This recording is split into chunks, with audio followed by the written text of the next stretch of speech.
Question 8 is coming from sequences. These are the first 4 terms of the sequence: 31, then 24, 17, and then 10. So they are saying part A, write down the term to term rule. You can see that from 31 to 24, they are subtracting 7. Same thing here. Subtract 7, you get 17. 17 minus 7, you get 10. That means the term to term rule is subtract 7. Sometimes we put this in quotes, or you can even write minus 7.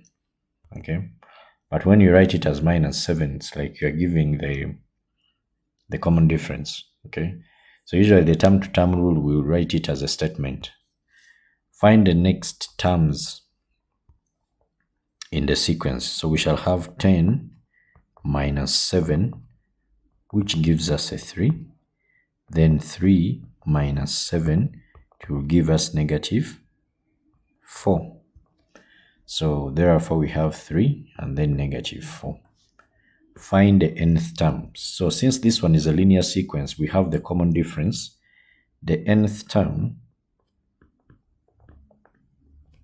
is given by A plus n minus 1 d. By the way, why do we have it like this? It is this is how we get it. If we have the first term as A, then the second term, we shall get it by getting the first term, then we add the common difference, which we call d. Then the third term is going to be this second term, then plus d. That means you will have A plus 2d. Fourth term will be A plus 3d. Just add a d here. Now that means the nth term, okay, there are many terms here, but now the nth term is going to be, I want you to look at this one is a 4, then 3, 3, then 2, 2, then a 1 here, and then 1, then there is a 0 d there.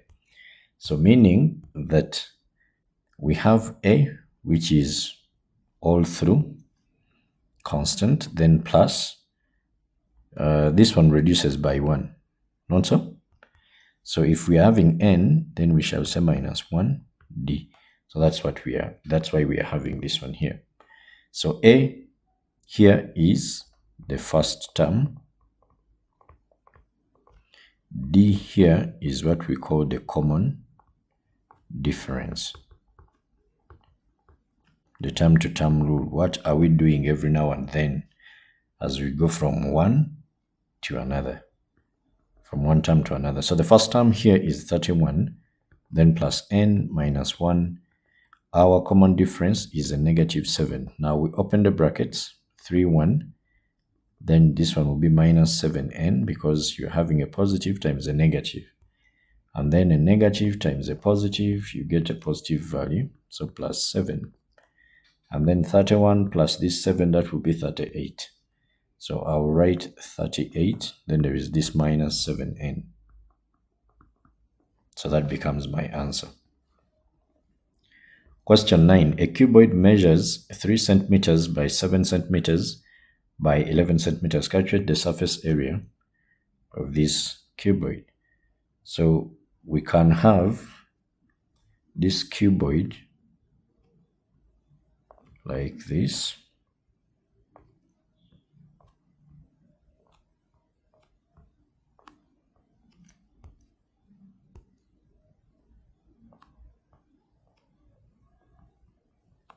So these ones are behind, we make them dotted.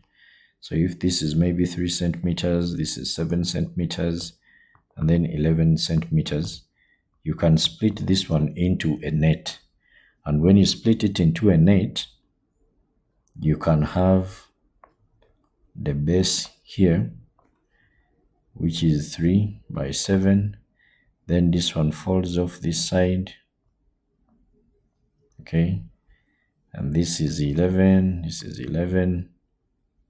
Also this other side this way falls off to this. 11.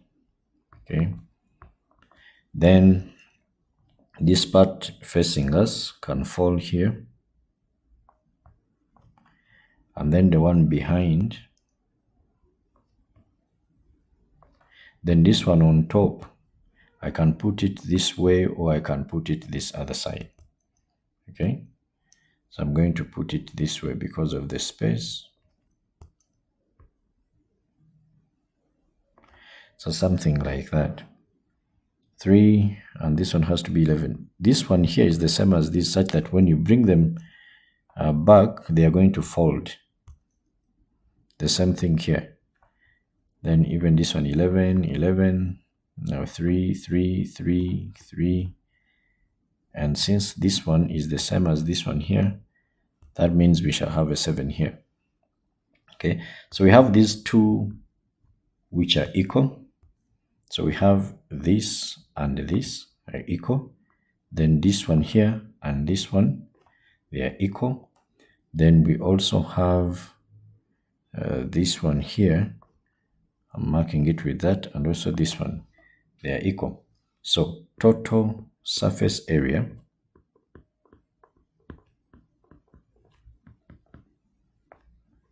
is just equal to the sum of all the areas. Okay, but we can see that each of them, they are 2, 2. So this one down is the same as the one up. If I take this one to be the length, and then this one is the width, so I will have length times width. Then I'll have width times the height. So to give me the area of this face, which is the same as this one here. So width and height. Okay, length times width. Then width times height. Then we also have length times height. Okay, the length here times this height. So this face here, which is facing me, and then the one which is behind there. Okay, now, by the way, in the exam, you don't need to do this. You just begin from here. Okay, but me, I was doing it to show you where everything comes from. Now the length is 3 times the width, which is 7. The width is 7 times the height, which is 11. The length is 3 times the height, which is 11. So we shall have this one as 21, then plus 77, then plus 33. So this will be 2 times what is everything here. This one will be 110, then plus 21. That will be 131. So 131 then times 2. That one will give us 262 centimeters squared.